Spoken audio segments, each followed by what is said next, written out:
Hello दोस्तों, नमस्कार। स्वागत है आप लोगों का टेक क्लियर चैनल में और मेरा नाम है वैभव शर्मा। जैसा कि आप लोग जूनियर सुपर टेट के बारे में न्यूज़ मिल गया होगा आप लोगों को कि उसका वैकेंसी का जो डिटेल है अब एक सप्ताह बाद मिलेगा आप लोगों को। तो चलिए हम लोग अपनी तैयारी को फिर से स्टार्ट करते हैं। कल हमने कुछ क्वेश्चन देखा था जो प्राचीन इतिहास से संबंधित था और कुछ तथ्य भी हमने बताया था एक चार्ट के माध्यम से। अगर आपने वो वीडियो नहीं देखा है तो जाके ज़रूर देखें।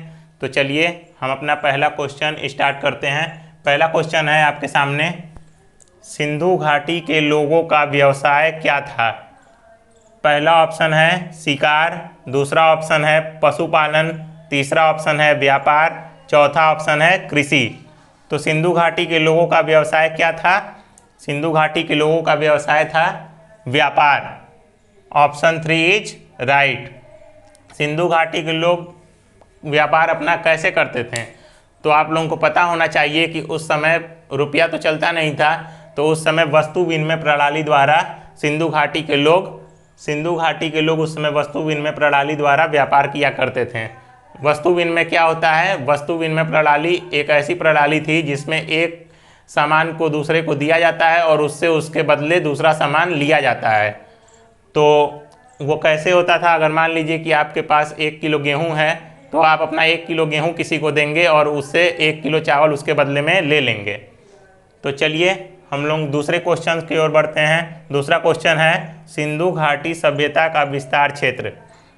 तो सिंधु घाटी सभ्यता का विस्तार क्षेत्र कहाँ कहाँ है? देखिए आप लोग ऑप्शन 1 है पंजाब दिल्ली, ऑप्शन 2 है राजस्थान बिहार, ऑप्शन 3 है यूपी एमपी, ऑप्शन 4 है क्या है? पंजाब, राजस्थान, गुजरात, उत्तर प्रदेश, हरियाणा, सिंध, बलूचिस्तान। तो आप लोगों को पता होना चाहिए कि सिंधु घाटी का सभ्यता का विस्तार क्षेत्र कहाँ कहाँ था। पंजाब था, राजस्थान था, गुजरात, उत्तर प्रदेश, हरियाणा, सिंध, बलूचिस्तान। यह बहुत बड़े भाग में फैला हुआ सभ्यता था। तो ऑप्शन 4 इज राइट। इसका विस्तार क्षेत्र कहाँ था? पंजाब में रोपड़ पड़ता था। पंजाब में रोपड़ कल आपको हम लोग ने बताया था। और दूसरा क्या था? राजस्थान में कौन सा जगह बताया था? श्री गंगानगर। ये सब उत्खनन में प्राप्त हुए हैं। गुजरात में भी कुछ बताया था आप लोगों को। गुजरात में आप लोगों को बताए थे कि गुजरात में क्या था? लोथल। अगर आप लोगों ने वीडियो नहीं देखा है तो कल की वीडियो ज़रूर देख लीजिएगा। इसी प्रकार अन्य जगह भी साक्ष्य प्राप्त हुए थे कुछ ना कुछ। तीसरा क्वेश्चन देखिए आप लोग। तीसरा क्वेश्चन है सिंधु घाटी में घोड़े के अवशेष कहाँ से मिले? सिंधु घाटी में घोड़े के अवशेष कहाँ से मिले? पहला है कालीबंगा, दूसरा है लोथल, तीसरा है मांडा, चौथा है कोई नहीं। तो क्या होगा? पहला ऑप्शन देखिए कालीबंगा, कालीबंगा में तो होगा नहीं। दूसरा लोथल है, लोथल बंदरगाह का वहाँ पे अवशेष मिला था, वो भी नहीं होगा। मांडा भी नहीं होगा। चौथा ऑप्शन है कोई नहीं। तो कोई नहीं इसका राइट आंसर है, मतलब इनमें से कोई नहीं है राइट आंसर। तो राइट आंसर इसका क्या है? इसका राइट आंसर है सुरकोटदा नाम का एक जगह था। क्या था? सुरकोटदा।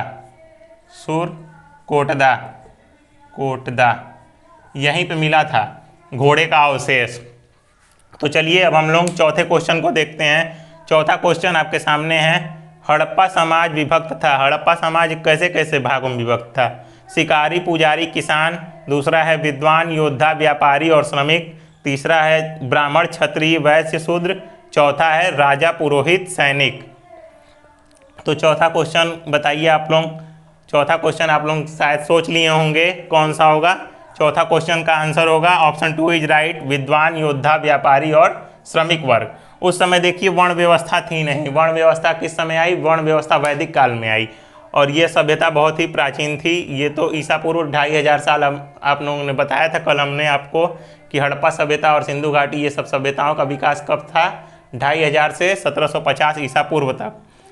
तो ये ऑप्शन 2 इज राइट। तो पांचवा क्वेश्चन हम लोग देखते हैं। पांचवा क्वेश्चन है स्नानागार कहाँ से प्राप्त हुए हैं? पहला ऑप्शन है हड़प्पा, दूसरा है लोथल, तीसरा है कालीबंगा, चौथा है इनमें से कोई नहीं। तो बताइए स्नानागार कहाँ से प्राप्त हुआ? स्नानागार आपका प्राप्त हुआ मोहनजोदड़ो से। तो यहाँ पे ऑप्शन 4 इज राइट, इनमें से कोई नहीं। कहाँ से प्राप्त हुआ स्नानागार? स्नानागार प्राप्त हुआ आपका मोहनजोदड़ो।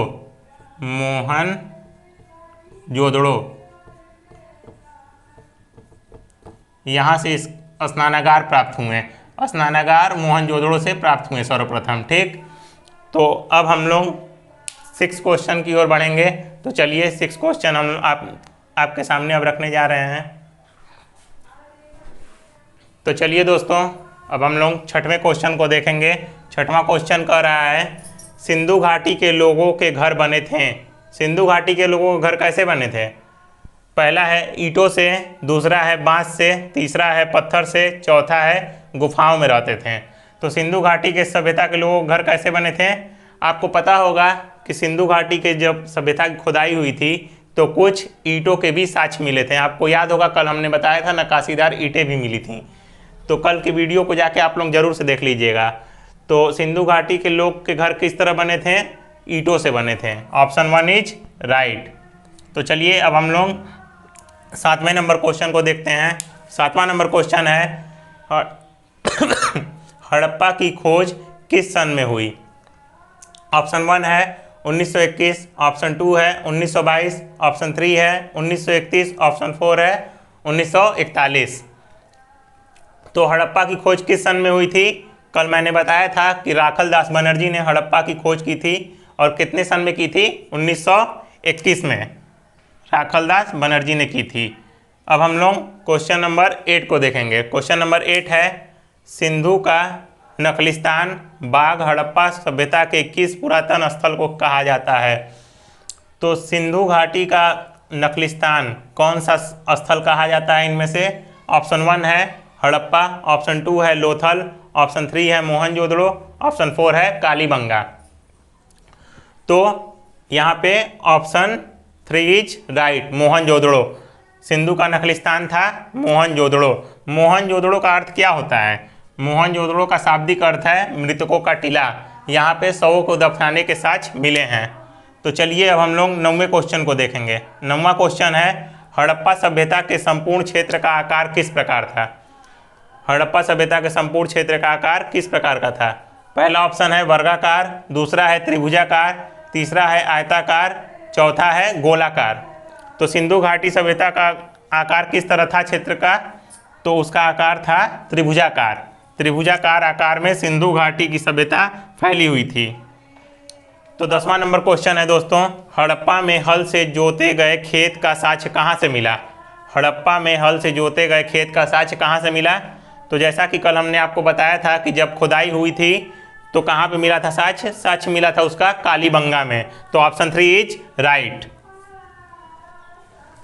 11वां क्वेश्चन है। 11वां क्वेश्चन क्या लिखा है? सिंधु सभ्यता की मुद्रा में किस देवता के समतुल्य चित्रांकन मिलता है? तो सिंधु घाटी सभ्यता में मुद्रा पे किस देवता के समतुल्य चित्रांकन मिलता है? पहला है आद्य शिव, दूसरा है आद्य ब्रह्मा, तीसरा है आद्य विष्णु, चौथा है आद्य इंद्र। तो इसका आंसर क्या होगा? राइट। इसका आंसर होगा राइट ऑप्शन 1 आद्य शिव। आद्य शिव उस समय उनकी मुद्राओं पे चित्रांकित थे। Option 1 is right. तो इस तरह अब हम लोग बढ़ते हैं 12वें नंबर क्वेश्चन की ओर। 12वां नंबर क्वेश्चन है निम्न में से कौन सा हड़प्पा कालीन स्थल गुजरात में था? तो कौन सा था? पहला ऑप्शन है कालीबंगा, दूसरा है रोपड़, तीसरा है बड़वाली, चौथा है लोथल। तो हड़प्पा कालीन स्थल में गुजरात में कौन सा स्थल था? ये हम कई बार आप लोगों को बता चुके हैं। Option 4 is right, Lothal. Lothal था। ठीक। अब हम लोग बढ़ते हैं 13 नंबर क्वेश्चन की ओर। 13 नंबर क्वेश्चन है मोहनजोदड़ो का स्थानीय नाम है जीवितों का टीला, कंकालों का टीला, मृतकों का टीला, इनमें से कोई नहीं। तो अभी हम आपको कुछ देर पहले ही बताए थे मोहनजोदड़ो का स्थानीय नाम क्या था? मृतकों का टीला। मोहनजोदड़ो का नाम क्या था? मृतकों का टीला भी उसको लोग कहते थे। अब हम लोग बढ़ते हैं 14वां नंबर क्वेश्चन की ओर। 14वां नंबर क्वेश्चन है सैंधव स्थल के खनन से प्राप्त मुहरों पर कौन सा पशु सर्वाधिक चित्रण हुआ? किस पशु का सर्वाधिक चित्रण हुआ था? आप लोग बताएंगे। शेर, दूसरा है घोड़ा, तीसरा है बैल, चौथा है हाथी। तो इसका राइट आंसर होगा बैल। Option 3 is right. सबसे ज़्यादा उस समय मोहरों पे बैल के ही चित्रण हुआ करते थे। ठीक। तो दोस्तों आप लोग वीडियो अगर पसंद आए तो लाइक ज़रूर करें और चैनल को सब्सक्राइब करें। और अब बढ़ते हैं हम लोग 15वें नंबर क्वेश्चन की ओर। 15वां नंबर क्वेश्चन है हड़प्पा में एक उन्नत जल प्रबंधन प्रणाली का पता चलता है कहाँ पे? ऑप्शन 1 है धौलावीरा में, ऑप्शन 2 है लोथल में, ऑप्शन 3 है कालीबंगा में। तो इसका राइट आंसर क्या होगा? इसका राइट आंसर होगा धौलावीरा में एक उन्नत जल प्रणाली का प्रबंध मिलता है। ठीक, अब हम लोग बढ़ेंगे 16वें नंबर क्वेश्चन की ओर। तो चलिए दोस्तों, 16वां नंबर क्वेश्चन है, हड़प्पा वासी किस धातु से परिचित नहीं थे? हड़प्पा वासी किस धातु से परिचित नहीं थे? तो पहला ऑप्शन है तांबा, दूसरा है सोना एवं चांदी, तीसरा है कांसा, चौथा है लोहा। तो हड़प्पा वासी किस धातु से परिचित नहीं थे? आप जानते हैं उस समय ताम्र पाषाण काल था, तो इसका मतलब तांबा पहले से ही उस समय तांबा से लोग परिचित हो चुके होंगे। और कांस्य तो उस समय के लोग बनाते ही थे, और सोने चांदी के आभूषण उस समय के लोग पहनते थे। तो इसका राइट ऑप्शन क्या होगा? लोहा। लोहा से वो लोग परिचित नहीं थे, उस समय लोहार की प्रथा भी प्रचलित नहीं थी। अब इसमें देखिए 17वां क्वेश्चन है। 17वां क्वेश्चन क्या है? कपास का उत्पादन सर्वप्रथम सिंधु क्षेत्र में हुआ, जिसे ग्रीक या यूनान के लोग ने किस नाम से पुकारा? ग्रीक या यूनान के लोग ने सिंधु के क्षेत्र में हो रहे कपास को किस नाम से हुआ बताया? उन्होंने पहला ऑप्शन है सिंडन, दूसरा है कॉटन, तीसरा है हड़प्पा, चौथा है इनमें से कोई नहीं। तो इसका सही आंसर क्या होगा? इसका सही आंसर होगा सिंडन। Option 1 is right. अब हम लोग 18वें नंबर क्वेश्चन की ओर बढ़ेंगे। तांबे का रथ हड़प्पा के काल में जो तांबे का रथ मिला था वो किस स्थान पे मिला था? ऑप्शन 1 है कुड़ाल, ऑप्शन 2 है राखीगढ़ी, ऑप्शन 3 है दैमाबाद, ऑप्शन 4 है उपयुक्त सभी। तो इसका राइट आंसर होगा दैमाबाद। Option 3 is right. अब हम लोग बढ़ते हैं 19वें नंबर क्वेश्चन की ओर। हड़प्पा वासी किन किन धातुओं का आयात करते थे? ऑप्शन 1 है चांदी, ऑप्शन 2 है टिन, ऑप्शन 3 है सोना। तो इसमें देखिए ए नंबर ऑप्शन क्या कह रहा है? ए नंबर ऑप्शन कह रहा है 1 2 3, मतलब चांदी, टिन और सोना तीनों। ऑप्शन बी है चांदी और टिन, ऑप्शन सी है चांदी और सोना। तो हड़प्पा वासी किन किन धातुओं का आयात करते थे? हड़प्पा वासी इन तीनों का। ऑप्शन 1, ऑप्शन ए वाला इज राइट। तो इसमें क्या क्या है? चांदी है, टिन है और सोना, तीनों का आयात करते थे हड़प्पा वासी। तो आज के लास्ट क्वेश्चन की ओर हम लोग बढ़ रहे हैं। आज का लास्ट क्वेश्चन 20 नंबर क्वेश्चन है। किस सिंधुकालीन स्थल में एक ईंट पर बिल्ली का पीछा करते हुए कुत्ते के पंजों के निशान मिले हैं? ऑप्शन 1 है हड़प्पा, ऑप्शन 2 है मोहनजोदड़ो, ऑप्शन 3 है चनहुदड़ो, ऑप्शन 4 है लोथल। तो इसका राइट आंसर होगा Chanhudaro. Option 3 is right. Option 3 is right इसका होगा। इसका ऑप्शन 3 इज राइट होगा। और इसके बाद अब हम लोग आगे नेक्स्ट वीडियो में मिलेंगे। तो चलिए दोस्तों, चैनल को सब्सक्राइब जरूर करिएगा, और इस वीडियो को पसंद आए तो लाइक करिए और इसको शेयर भी करिए।